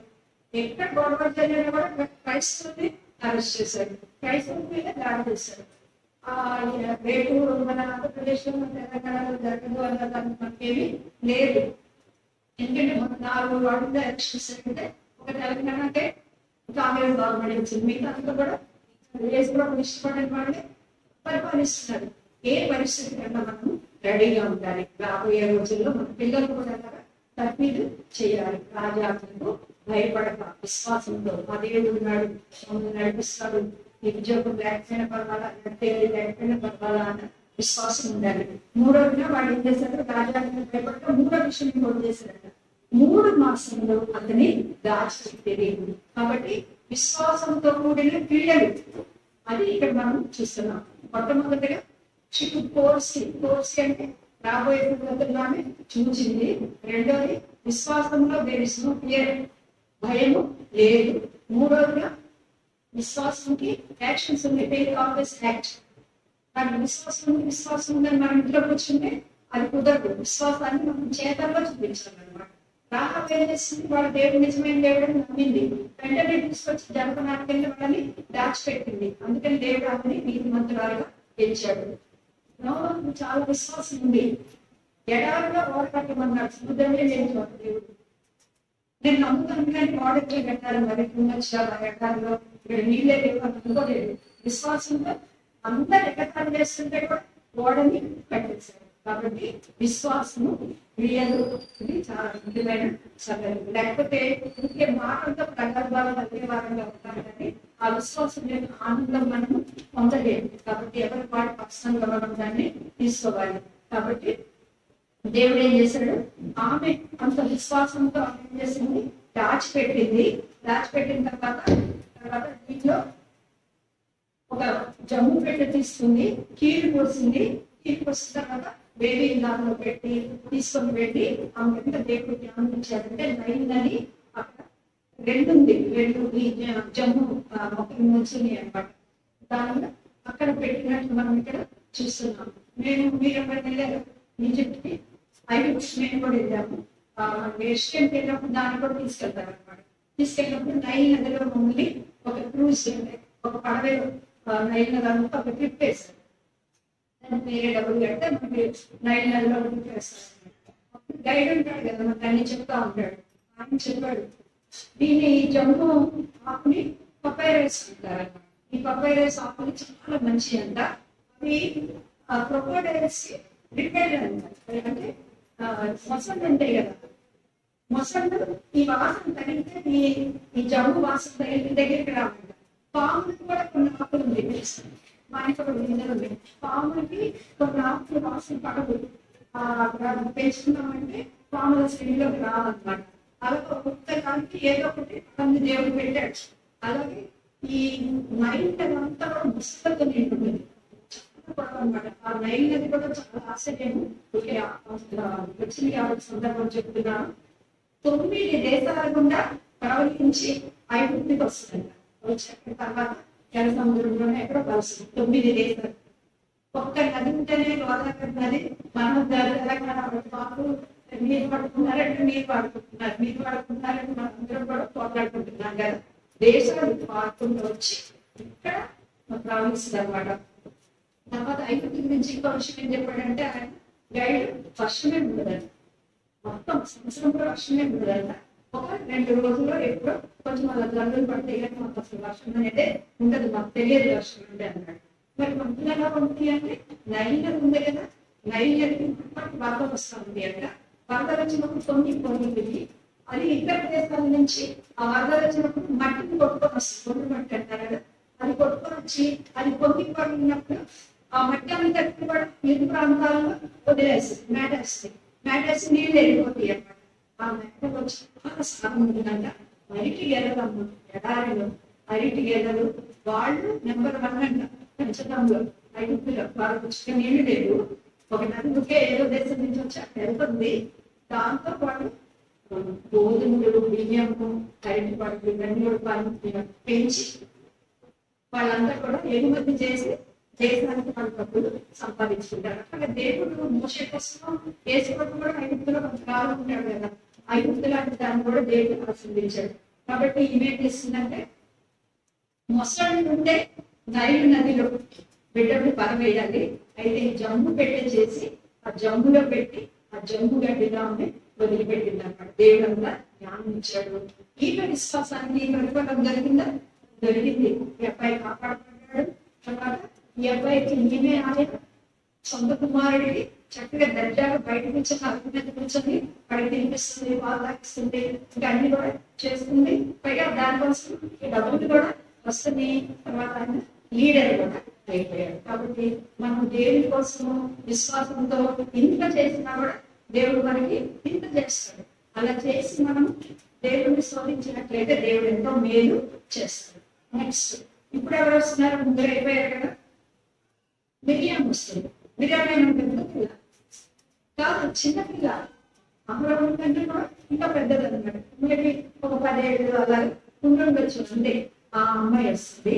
ఆ అమ్మాయి ఏం చేస్తుందంటే ఆ చెట్టు చాట నిలబడి జమ్ము గడ్డి చాట ఉంది కదా, నేను ఆ జమ్ము గడ్డి కూడా అది కొంచెం కోసుకొని వచ్చాను అనమాట. ఎందుకంటే మాకు సండే స్కూల్ పిల్లలకి సిస్టర్స్ మీటింగ్ లో ఆ జమ్ము అవన్నీ చూపించి వాళ్ళకి లెసన్స్ లాగా చెప్పాను. ఇప్పటికి రాసి పెడుతున్నాను. ఆ జమ్ము ఇది ఉంది కదా, ఆ జమ్ములో దాక్కొని ఏం చేస్తుందంటే ఏమవుతుందో, నా తమ్ముడికి ఏమవుతుందో మనం దాంట్లో చూస్తుంది. మనం చిన్నపిల్లలకు ఒక పని చెప్పాము అనుకోండి, కొంచెం సేపు పని చేస్తాడు, దాని తర్వాత మర్చిపోతారు.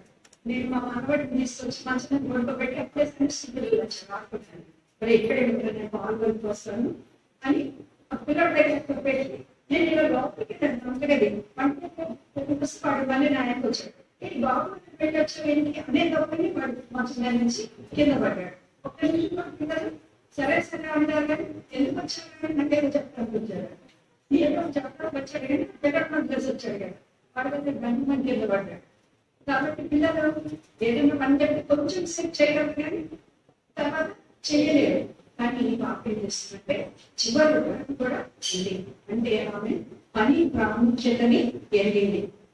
మన టీం కూడా అదే కదా, ఈ పని మిక్కి గొప్పది. పని దేవుని పని.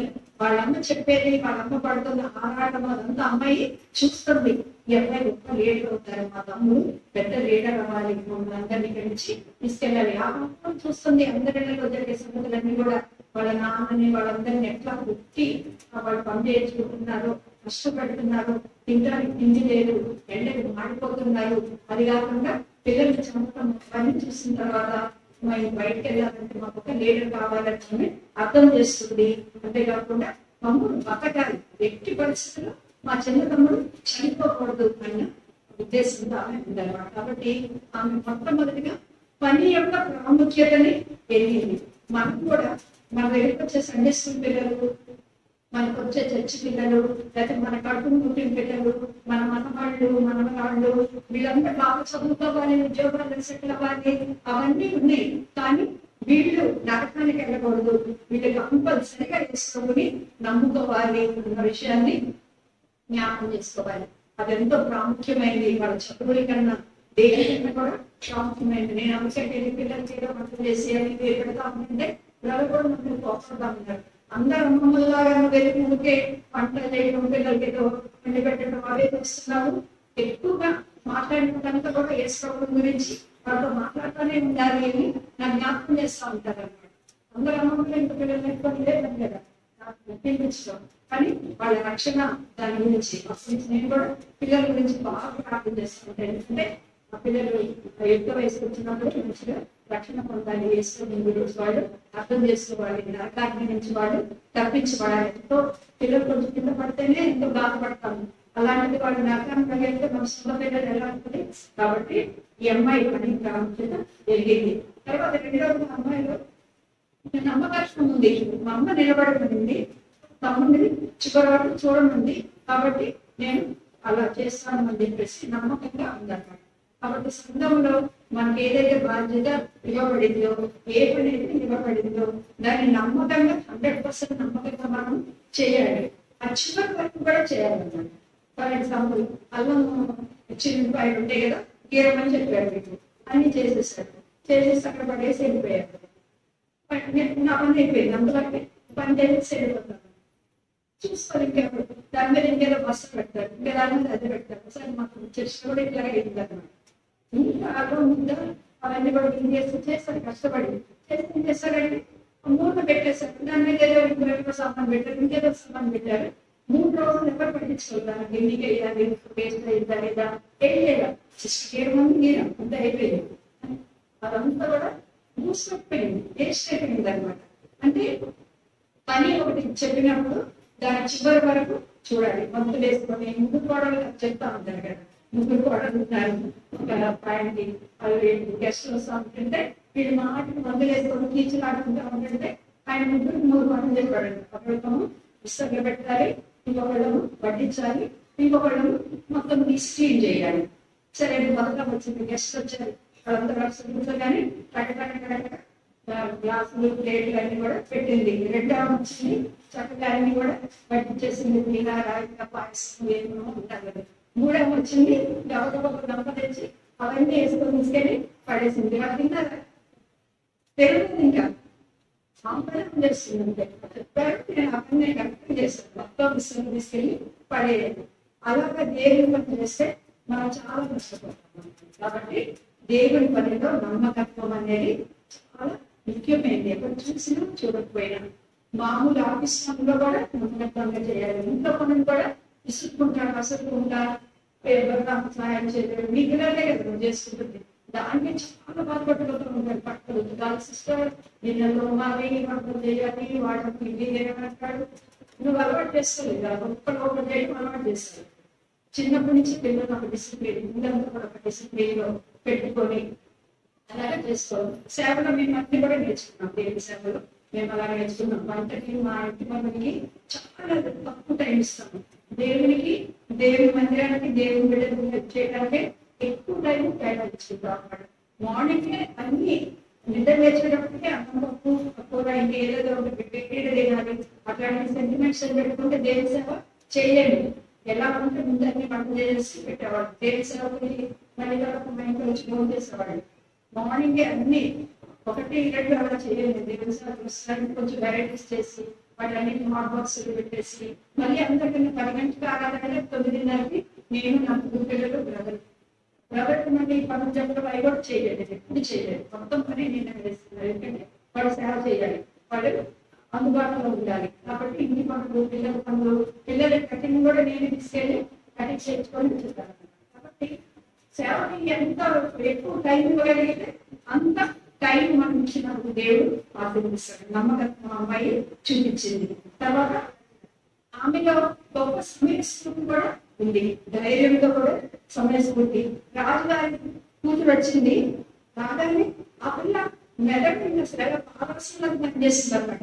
అన్ఎక్స్పెక్టెడ్ రాజుగారి కుమారుడు వచ్చింది, ఏం మాట్లాడుతున్నారో ఎక్కకుండా వచ్చేసింది. వచ్చేటప్పటికి ఆమె అప్పటికే ఆ పిల్లవాడు ఏడుస్తున్నప్పుడు కనిగా పడతా ఉంది. ఫేస్ ఫీలింగ్స్ వేసింది.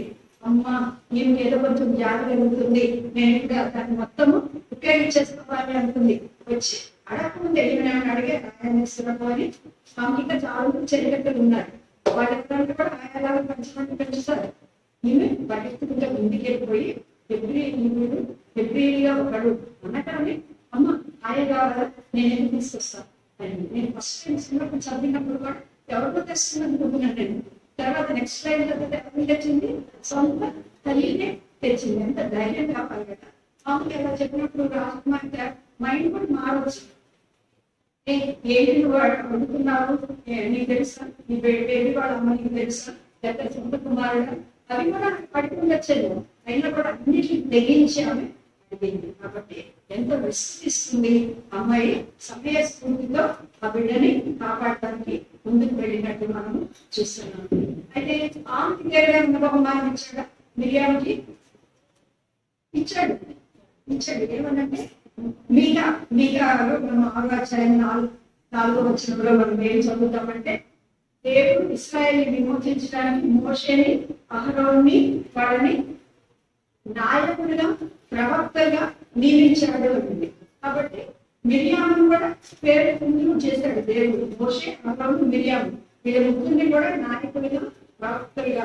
అంతేకాకుండా ఆమె గొప్ప సింగర్ కూడా కదా, చక్కగా పాట పాడుతుంది కంజలు తీసుకొని వాళ్ళందరూ వెళ్ళినప్పుడు. కాబట్టి దేవుడు ఆమెని సమృద్ధిగా మిరియాలను కూడా ఆశీర్వదించాడు. తర్వాత చివరిగా ఇప్పుడు ఎవరు వస్తున్నారు? రాజకుమార్తె వస్తుంది. రాజకుమార్తె వచ్చిన తర్వాత రాజకుమార్తె ఏం చేస్తుందంటే ఆ బిడ్డని కంటిపడిన తర్వాత వాళ్ళ తండ్రితో మాట్లాడుతుంది. సొంత తండ్రితో డబ్బుపెట్టు ప్రమోషన్ తండ్రి పెట్టచ్చు కదా, డబ్బుపెట్టు అమ్రాము డబ్బుపెట్టు. ఆమెతో ఎంత చక్కగా మాట్లాడుతుందో చూడండి. 9వ వచనం. ఫరో కుమార్తె ఆమెతో, ఈ బిడ్డను తీసుకొని పోయి నా కొరకు వానికి పాలిచ్చి పెంచుము, నేను నీకు జీతం ఇచ్చదనని చెప్పగా. ఈ రాజకుమార్తెని గురించి కూడా మనకు కొన్ని విషయాలు మనకి అర్థమవుతుంది. పాత నిబంధనలో కొంతమందిని చూస్తుంటే మనకి యేసు ప్రభు గుర్తొస్తాడు. యోసేపు కథ జరిగితే యేసు ప్రభు గుర్తొస్తాడు. ఆయన అమ్మేస్తాడు, గుర్తులు పడేస్తాడు అట్లాగా. తర్వాత దావీదు చరిత్ర చూస్తే కూడా దావీదు ప్రేమ ఇవన్నీ చూసినప్పుడు మనకి యేసు ప్రభు గుర్తొస్తాడు. ఇస్సాకుని చూస్తే కూడా ఇస్సాకు పగిలిపోతారు కదా, యేసు ప్రభు అని గుర్తొస్తాడు. అలాగే యెహోషువని చూస్తే కూడా యెహోషువ మనకు గుర్తొస్తాడు. తర్వాత ప్రధాన యాజకులు కూడా యేసు ప్రభుని గుర్తొస్తాడు. అలాగే ఈ రాజకుమార్తె కూడా యేసు ప్రభు యొక్క గుణ లక్షణాలను మనం చూపించడానికి ఈ రాజకుమార్తెని అక్కడ దేవుడు పెట్టాడు. శత్రు రాజు యొక్క కుమార్తె అయినా ఆమె చేసిన పనులు చూస్తే ఏసీ మనకి ఏం చేస్తాడో అదే గుర్తొస్తుంది. మొట్టమొదటిగా ఆమె ఏం చేసింది? ఆ నీటిలో ఆ డబ్బా కనపడింది, ఒక పెట్టే జమ్ము పెట్టే కనపడగానే ఏం చేసింది? తీసుకోండి అని చెప్పేసి ఆ నీటిలోంచి ఆ బేబీని తీసింది. ఇంకా కొంచెం సేపు అయితే ఏమవుతుంది? ఆ నీటిలో అక్కడే ఉండిపోతే ఏమన్నా పాములో ఆ లోపలికి పాకొచ్చి ఇంటికి పడుకోవచ్చు, లేకపోతే పిల్లలకి 2 hours మాత్రమే టైం. చిన్నపిల్లలకి 2 hours మళ్ళీ పాలు తాగించారు. ఆ 2 గంటల సమయం ఎటువంటి ఆ పిల్లవాడు ఆటంతో చనిపోతాడు. కాబట్టి నీటిలోంచి తీసి అన్నది మరణం నుంచి ఆ బాబుని మోషేని తప్పించింది అన్న సంగతి మనం అర్థం చేసుకుంటాము. మనకు కూడా దేవుడు అలాగే తెచ్చాడు కదా. యేసయ్య మన మీద మనం ఎగసి మళ్ళీ 2 అధ్యాయం 1 వచ్చింది. మనము మన అపరాధముల చేతను పాపముల చేతను చచ్చిపోయినప్పుడు సైతం దేవుడు తన కృపాసమృద్ధి చేత యేసు ప్రభు ద్వారా మనల్ని బ్రతికించను అని రాయబడింది. కాబట్టి మరణము నుంచి ఈమె ఆ బాబుని తప్పించింది. యేసు ప్రభు కూడా మనల్ని మరణం నుంచి తప్పించింది. తర్వాత ఆ పెట్టె ఓపెన్ చేశారు. చూడగానే ఏమని రాశారు? 6వ వచనం. తెరచి ఆ పిల్లవాడిని చూసినప్పుడు ఆ పిల్లవాడు ఏడ్చుచుండగా చూచి వాని యందు కనికరపడింది. చూచి కనికరపడింది. యేసు ప్రభుని గురించి కూడా చూసినప్పుడు ఆయన కనికరాన్ని గురించి చాలా చోట్ల చదువుతాము. గొర్రెలు కాపరి లేని గొర్రెల్లాగా వాళ్ళు విసిగి చెదిరి ఉన్నందున ఆయన వారి మీద కనికరపడి అని ఉందన్నమాట. కానీ మనందరం కూడా తక్కువ కొడతా ఉంటుంటే ఏసైనా నుంచి కనికరపడ్డాడు. సమరయుడు ఎలా కనికరపడతాడు? అదే మాట రాశాడు, చూసి కనికరపడ్డాడు అన్నమాట. మనకి మంచి సమరయుడు తప్పఉంది కదా, వైపు ఎలా చూశాడు? 10 వచ్చాయి 34 వచ్చింది కదా అయినట్లు అక్కడ చూస్తాం. తర్వాత ఇంకా ఏం చెప్తుంది? కాబట్టి యేసు ప్రభు కూడా మన మీద దయచేశాడు. 3వదిగా నా కొరకు పెంచుకుంటుంది. తీసుకొని నీకు డబ్బులు ఇస్తాను, పాపం ఎవరో పిల్లలే నువ్వు లేదు, నువ్వు పెంచుకొని నా దగ్గరికి తీసుకురావాలి. నా బిడ్డని ఎలా పెంచుతావో అలాగే నీ బిడ్డని పెంచాలి అని చెప్తుంది అన్నమాట. నా కొరకు వాడికి నా కొరకు పెంచుకొని. మనకి కూడా మనకు ఆరాధన గురించి చెప్తారు కదా, దేవుడు మనల్ని ఎలా భావిస్తున్నాడు? మన సొత్తుగా సగీన సంపాదన సొత్తులాగా దేవుడు మనల్ని భావిస్తున్నాడు. జగత్పునాలు వేయబడకముందే మనల్ని ఎరిగాడు, నిర్ణయించాడు, తర్వాత పేరు పెట్టి పిలిచాడు, నీతిమంతుడిగా తీర్చాడు, మహిమపరిచాడు. 5 విషయాలను మనం రోమా 8:30లో చూస్తూ ఉంటాం. కాబట్టి ఆయన సొత్తుగా పిలువబడుతున్నాం మనం. యేసు ప్రభు మిమ్మల్ని ముట్టినవాడు నా కనుగుని ముట్టినవాడు అంటున్నాడు. నా కొరకు అలాగే మనం యేసయ్య కొరకు మనము పిలువబడ్డామన్న సంగతి కూడా 3వదిగా తెలుసుకున్నాం. 4వది పాలిచ్చి పెంచుము అంటుంది. పాలు దేనికి సూచనగా ఉన్నాయి? దేవుని వాక్యాన్ని సూచనగా ఉంది. కాబట్టి దేవుడు మనల్ని వాక్యంలో పెంచుతున్నాడు. దానికోసమే మనకు సంఘం ఇచ్చాడు, సేవకులు ఇచ్చాడు, వాక్యం ఇచ్చాడు, బోధకులు ఇచ్చాడు, పిల్లలకి సందేశం ఇచ్చాడు, అన్ని కూడా ఇచ్చాడు. కాబట్టి పాలించి పెంచుతాము దేవుని వాక్యం ద్వారా. ఇది కూడా యేసు ప్రభువుకి పోలికగా ఇక్కడ కూడా ఉంది. తర్వాత 5వదిగా సరే ఒక రోజు వచ్చింది, పక్కన కూడా పాలు మానేసినప్పుడు వాళ్ళని తీసుకొచ్చింది వాళ్ళ అమ్మ రాజుగారి కుమారుని తీసుకొచ్చినప్పుడు అక్కడ ఏంటి రాయబడింది? 10వ వచనంలో అతడు ఆమెకు కుమారుడు మనం కూడా యేసు ప్రభువుని అంగీకరించినప్పుడు ఏమయ్యాము? యేసు ప్రభువుని బిడ్డలుగా అయ్యాడు కదా. యోహాను 1:12 తను ఎంత అంగీకరించారో వారికి అందరికీ అనగా తన నామములో విశ్వాసం వచ్చిన వారికి దేవుడి పిల్లలు అడిగినప్పుడు ఆయన అధికారం అనుగ్రహించాడు. కాబట్టి మనల్ని పిల్లలుగా కూడా ఆయన చేస్తున్నాడు. తర్వాత ఇంకొకటి 6వ వచనం 6వ సంగతి, ఆమె నీటిలో నుండి ఇతను తీసుకుని చెప్పి అతనికి మోషే అని పేరు పెట్టాడు. కాబట్టి ఈయనకు సొంత తల్లి ఏం పేరు పెట్టిందో తెలియదు. కన్నానో ముజియనో చండి అని అనిపించిందేమో ఎవరైతే, కానీ ఆ తల్లి ఏం పెట్టిందో, రాజకుమార్తె ఏ పేరు పెట్టిందో ఆ పేరు పరిశుద్ధాత్మ దేవుడు బైబిల్లో రాసి ఇచ్చాడు. మోషే అన్న పేరు స్థిరమైనది. రాజకుమార్తె పెట్టిన పేరు. అలాగే యేసు కూడా మనందరికీ కూడా ఒక కొత్త పేరు. మన అమ్మ ఏదో పెట్టారు, భార్య పేరు పెట్టారు, ఏదో పేరు పెట్టారు. బ్యాటిసినప్పుడు మళ్ళీ పేరు మారుస్తారు. లేకపోతే కొన్ని చోట్ల అయితే పెళ్లి అయినప్పుడు కూడా పేరు మారుస్తూ ఉంటారు. ఈ లోకంలో కొందరికి ఆ పేరు ఏమొచ్చా మళ్ళీ కొత్త పేరు మనం మార్చుకొని దాని ఎదుటిలో కూడా వేస్తూ ఉంటారు. అయినప్పటికీ కూడా యేసు ప్రభు దృష్టిలో ఒక కొత్త పేరు ఇంతబడ్డారు. పొందిన వాళ్ళకి తెలుస్తున్నాడు. కాబట్టి యేసు పెట్టే పేరు అంతేకాకుండా క్రైస్తవులు మన పేరు మనకి దొరికింది. తర్వాత లాస్ట్ గా 7వ విషయం అక్కడ గురించి చూసినప్పుడు నీకు జీతం ఇచ్చాడు దేవుడు. మనం చేసిన దాని అంతటిని కూడా ఈ విల్ డెఫినెట్లీ రివార్డర్స్. దేవుని దగ్గరికి వెళ్ళినప్పుడు ప్రభా నేను కన్నీళ్ళు కార్చను, నా దగ్గర బుద్ధి కార్చిన కన్నీళ్ళని కూడా దాంట్లో నేను తోలుస్తున్నాను.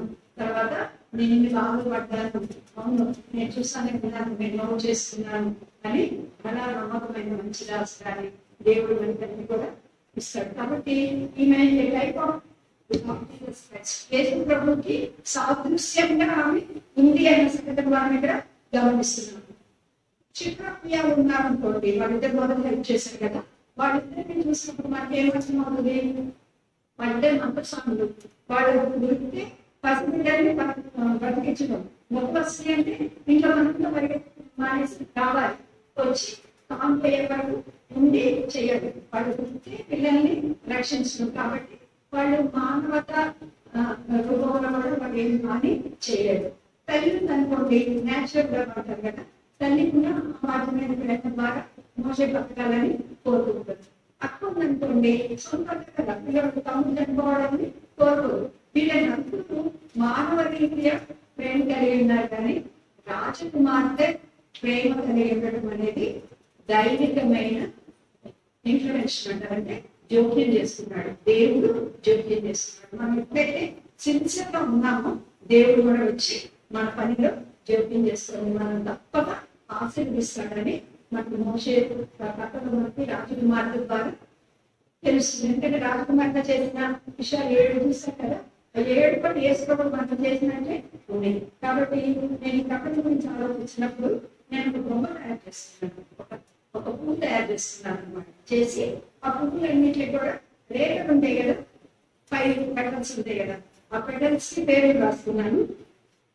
ఒక రేఖము క్షిప్ర అని రాశాను, ఒక దాంట్లో పూయ అని రాశాను, ఇంకో దానికి యుగవేది రాశాను, ఇంకొక రేఖకి మిరియాన్ని రాశాను, 5వ రేఖకి పరవమంత రాశాను. మధ్యలో ఎల్లోగా ఉంది కదా, దానిలో పసివాడైన మోషే అని రాశాను అనమాట. అంటే ఒక పువ్వు రేకులు కన్నా కూడా రేకులు రాలిపోతాయి కదా, మధ్యలో ఉండే భాగం ఉంటుంది కదా, అది చాలా ఇంపార్టెంట్. ఎందుకంటే దానిలోని విత్తనాలు వస్తాయి. మీరు ఒక సంకమర్ అంటారు కదా, పొద్దుతిరుగుడు, దానిలో విత్తనాలు ఉంటాయి అని చాలా జాగ్రత్తగా ఉంచుకోవాలి. కాబట్టి ఈ మధ్యలో భాగమైన మోషేని కాపాడడానికి ఈ 5 రేకులు ఎలాగా కష్టపడ్డారో మనం కూడా మన జనరేషన్, మన తరాన్ని, మన చంటి పిల్లల్ని, మన సండే స్కూల్ ని, మన కుటుంబాన్ని కాపాడుకోవడానికి అలా కష్టపడాలి. అందరం కలిసి కష్టపడాలి. సండే స్కూల్ టీచర్స్, దేవుని సేవకులు, పేరెంట్స్, తర్వాత తోటి విశ్వాసులు, మనందరం కూడా సహాయం చేసినట్లయితే దేవుని సహాయం కూడా తప్పనిసరిగా ఉంటుంది అన్న సంగతి ఇక్కడ మనము అర్థం చేసుకుంటావచ్చు. కాబట్టి ఇక్కడ మోషే అంటే కదా, బేబీ మోసెస్ అని రాశారు, అంటే పసివాడైన మోషే అని రాశారు. దాని బదులు మీరు కావాలంటే నా విశ్వాసం అని రాస్తుంది. నీ విశ్వాసాన్ని నువ్వు కాపాడుకోవాల్సిన పరిస్థితి ఈ రోజు ఎంతో ఉంది. దానికి వీళ్ళకి ఎలా తెగించారో క్షిప్రక్రియ దాని తెగింపు కావాలి. పెట్టడానికి ఆ ప్రేమ అంటే విశ్వాసంతో కూడిన క్రియలు కావాలి. ఈ అమ్మాయికి ఉన్నంత నమ్మకత్వం కావాలి. ఈయనకున్న కనికరం కూడా కావాలి. ఈ బేబీ మోషే లేకపోతే చిన్న పసివాడైన మోషే అన్న ప్లేస్ లో నువ్వేదైనా పెట్టుకో, నీ విశ్వాసం పెట్టుకో, నీ రక్షణను కూడా అలా కాపాడుకోవాలి. రక్షణ పొందాలి కదా, నీ రక్షణ దొంగిలించడానికి కానీ సైతం ఎప్పుడు కాస్తూ ఉంటాడు. ఏదో రకంగా నీ రక్షణ దొంగిలించి నీ రక్షణలో రాసుకోవాలి. అదే ఆయన ఎజెండా. కాబట్టి అదే ఉండొచ్చు. లేకపోతే నీ సమాధానం మీరేం రాస్తుంటారో తెలియదు. నేనైతే ఏది రాస్తున్నాను, ఏం రాస్తున్నానంటే నా విశ్వాసం రాస్తున్నాను, నీ దీనివల్ల నా రక్షణ రాస్తున్నాను, నా శాంతి, నా సమాధానం.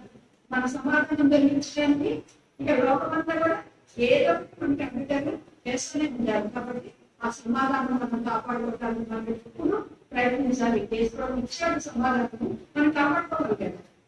కాపాడుకోకుండా మాటి దాన్ని పోగొట్టుకోకూడదు. లేకపోతే మన రిలేషన్షిప్స్, మన సంబంధ ఆలవ్యాలు, భార్య భర్తల మధ్య సంబంధం సరిగ్గా లేదనుకోండి, మీరు ప్రయత్నించి దాన్ని కాపాడుకోవడానికి ట్రై చేయండి. ఆయన ఒకటంటే నేను ఇంకోటంటే నేను మాటలు చెప్తాను, నాకు విశ్వస్తాను, పంచాయతీ పెడతాను, ఇట్లాంటి ఆ సంబంధం నిలవదు. ఓర్పు జ్ఞానవంతురాలు నిలబడి ఉంటుంది. కాబట్టి భార్య భర్తల సంబంధం అయి ఉండొచ్చు, లేకపోతే అత్తాకోడల సంబంధం అయి ఉండొచ్చు, లేకపోతే ఇంటి పక్కన వాళ్ళతో సంబంధాలు అయి ఉండొచ్చు, చర్చ్ లో మిగతా వాళ్ళతో సంబంధాలు అయి ఉండొచ్చు. Any type of relationship. అక్క చెల్లెల మధ్యలో కూడా సైతం పెడతారు కదా. ఏదో ఆస్తి దగ్గర ఆమెతో మా అమ్మ మంచి చెడు పెట్టింది, నాకు పెట్టలేదు, లేకపోతే వాళ్ళకి ఆమె తమ్ముల మీద ఆమె ఇచ్చింది, నాకు ఇవ్వలేదు, ఏదో సైతం ఏదో ఒకటి ఫిట్టింగ్ అంటారు, అదేదో పెడతానికి ట్రై చేస్తూ ఉంటాడు. కాబట్టి మనం సంబంధ బాంధవ్యాన్ని కాపాడుకోవాలి. మన కుటుంబం కూడా ఉండొచ్చు. మన కుటుంబాన్ని పాడు చేయడానికి కూడా సైతాను రకరకాలుగా ప్రయత్నిస్తూ ఉంటాడు. కుటుంబాన్ని విడదీయడానికి ఏదో రకంగా విడదీయడానికి పేపర్లో యూజ్ చేస్తుంటే మొన్నే చూసాం కదా, సీఈఓ పెద్ద సొంత కుమారుడు వాడిని చంపేసి చూసేసి సైతాను ఏదో రకంగా కుటుంబాన్ని విచ్ఛిన్నం చేయడానికి ప్రయత్నిస్తూ ఉంటుంది. కాబట్టి ఈ ఈ చిన్న మోసే బదులు నీ కుటుంబంని నువ్వు పెట్టుకో. లేకపోతే your growth in the lord, అంటే యేసు ప్రభువులో నువ్వు ఎదగటం.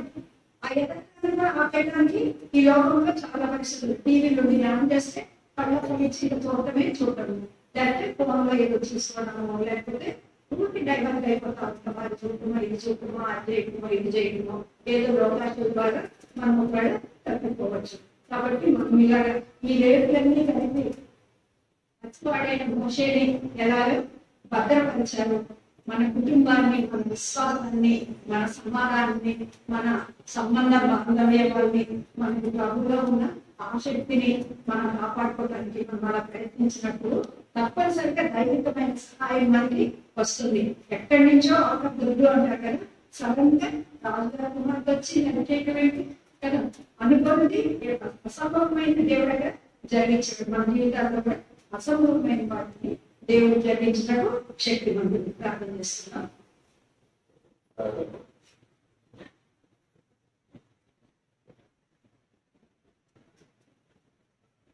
మోకరించండి, కళ్ళు మూసుకోండి.